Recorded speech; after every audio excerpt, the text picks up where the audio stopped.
political technique. When the Indian Mutiny broke out, he was asked by his editor to predict its result, and wrote to Engels, "It's possible that I shall make an ass of myself, but in that case one can always get out of it with a little dialectic. I have, of course, so worded my proposition as to be right either way." Thus began a Marxist tradition which would outlast the collapse of both the British and the Soviet empires. Despite Marx's regular income, his correspondence with Engels frequently included desperate pleas for more cash, citing the imminent arrival of the bailiffs, no food in the house, and such. He was completely open in discussing his political ideas with Engels, and this intimacy extended to his personal life, even going beyond financial emergencies to include such details as the eruption of a boil on his penis, or how he'd decided to take things easy and remain indoors because he'd pawned his only pair of trousers so he could buy cigars. Karl Marx or Groucho Marx? It's sometimes difficult to tell. To quote some relevant economic statistics, in the manner that Marx himself so favoured in his works, he received £150 a year from Engels, as well as £2 for each of his bi-weekly articles for the Tribune. Even at his very lowest ebb, his annual income never dropped below £200, while the income for a clerk during this period was £75. Marx's expenses were modest. His annual rent for Dean Street was just £22, and Lenchen would have received £20 a year, had she ever been paid.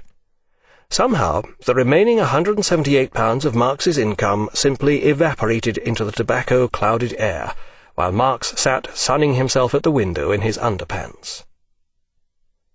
Despite their poverty, the Marxes always had a maid. The long-suffering Lenchen had originally been a Rhineland peasant girl sent to look after them by Jenny's aristocratic parents. Regardless of their bohemian existence, Karl and Jenny appear to have retained certain pretensions. Marx remained steadfastly unwilling to stoop to actual labour, preferring to write at great length about the conditions of such activity. This prompted his exasperated mother to comment, "What a shame little Karl doesn't make some capital, instead of just writing about it." Meanwhile, Jenny Marx still insisted upon using her inherited title, Baroness von Westphalen, a fact which was invariably overlooked in Soviet and Chinese biographies. From Jenny's family, the Marxes eventually received the small legacy that enabled them to escape from grim Dean Street and move to the more genteel suburban poverty of Grafton Terrace in North London. Despite his unwillingness to provide materially for his family, Marx remained a much-loved paterfamilias, referred to by one and all by his nickname Moor. Visitors might find him on all fours giving elephant rides as his children clung to his back, his hair, his beard, squealing with delight. During these years, Marx allowed his hair and beard to grow longer and longer, assuming a consciously Promethean appearance. In his own eyes he was now writing the future. Marx also seems to have found a brief solution to the problem of providing for his family. When Jenny received another small legacy, he wrote in a letter to a friend, "I have, which will surprise you not a little, been speculating, especially in English stocks, which are forced up to a quite unreasonable level and then, for the most part, collapse. In this way I have made over £400, and I shall begin all over again. It's a type of operation that makes small demands on one's time, and it's worthwhile running some risk in order to relieve the enemy of his money." Since this is the only mention Marx makes of his new hobby, we can only assume that next time round it was not the enemy who was relieved of his money. In any event, Marx now returned with renewed vigour to his radical dissection of capitalism. By 1859, Marx had at last completed his first full-scale economic work, Contribution to the Critique of Political Economy. Marx's philosophy is based upon the following analysis. Social life is founded on economic life, upon how things are produced within a society. Social relations are based upon economic relations. Above these rises a corresponding superstructure of laws and social consciousness which reflects the economic structure. In this way, the ideological and intellectual life of a society is entirely determined by the way things are produced within it. In Marx's words, which had already begun to generate their own lumpen jargon, the mode of production in material life determines the general character of the social, political, and intellectual processes of life. It is not the consciousness of men which determines their existence. It is, on the contrary, their social existence which determines their consciousness. The echoes of Feuerbach and Stirner are still clearly discernible. 1859 also saw the publication of Darwin's Origin of Species. Ideas of evolution were very much in the air. Marx sketches a philosophical evolution of consciousness, which he sees as developing in a quasi-dialectical fashion rather than through the survival of the fittest. Originally, we live in harmony with nature. Thesis. It was only by opposing nature that we realized ourselves as human beings. Antithesis. Out of this struggle was born our consciousness. Synthesis. Similarly, the further evolution of human consciousness has remained inseparable from struggle. But this evolution had now reached a stage where it was fatally blighted. In the interests of efficiency, economists had taken on board the notion of division of labor. Instead of each worker in a factory undertaking the complete production of each item, the manufacturing process was broken up into a number of specialized tasks. In the production of a wooden box, for instance, it was more efficient to have one worker sawing up the wood into planks, another sawing these planks into the required lengths, another assembling the requisite planks needed for the manufacture of a single box, another nailing these together, and a final worker varnishing the box. In this way, many more boxes could be produced than if each worker went through the entire process of making a box. But this more efficient process wreaked havoc on the morale of the workers themselves. Marx saw this process as destructive of the consciousness of everyone involved.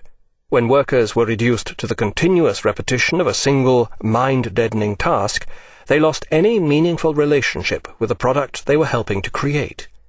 Instead of being creative artisans, they became dehumanized drudges. Marx used the word alienation to describe this condition, another concept he derived from Hegel, who traced its historical development to Roman times. Alienation was the false, unhappy consciousness that was experienced among the downtrodden plebeians and slaves during the height of the Roman Empire.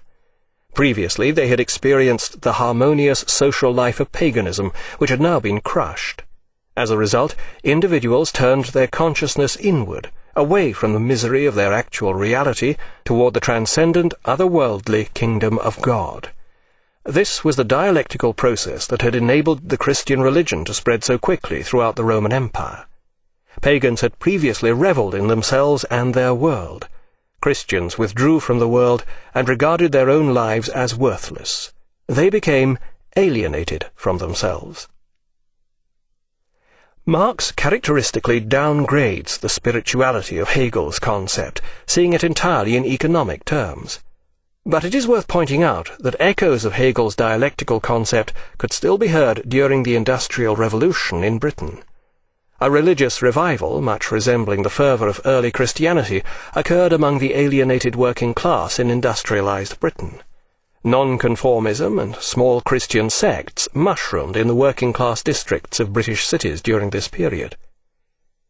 Another crucial concept in Marx's economic philosophy was the concept of private property. This was essential to the entire process of market production. Objects were produced, sold, and then owned. Private property has made us so stupid and partial that an object is only ours when we have it, when it exists for us as capital, or when it is directly eaten, drunk, worn, inhabited, etc., in short, utilized in some way.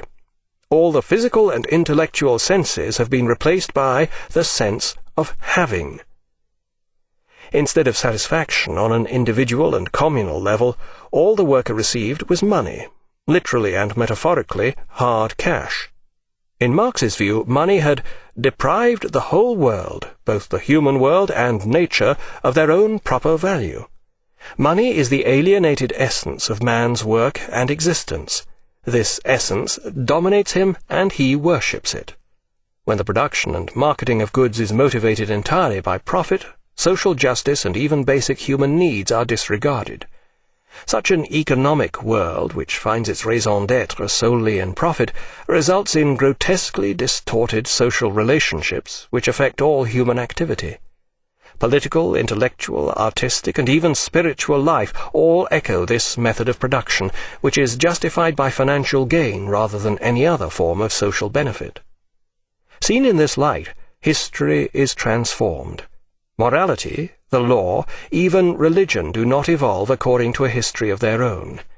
Such consciousness, both individual and social, is dictated by economics, by what Marx called historical materialism. Material existence dictates our consciousness, not vice versa. The history of the 20th century would show how Marx's answer to these problems went catastrophic.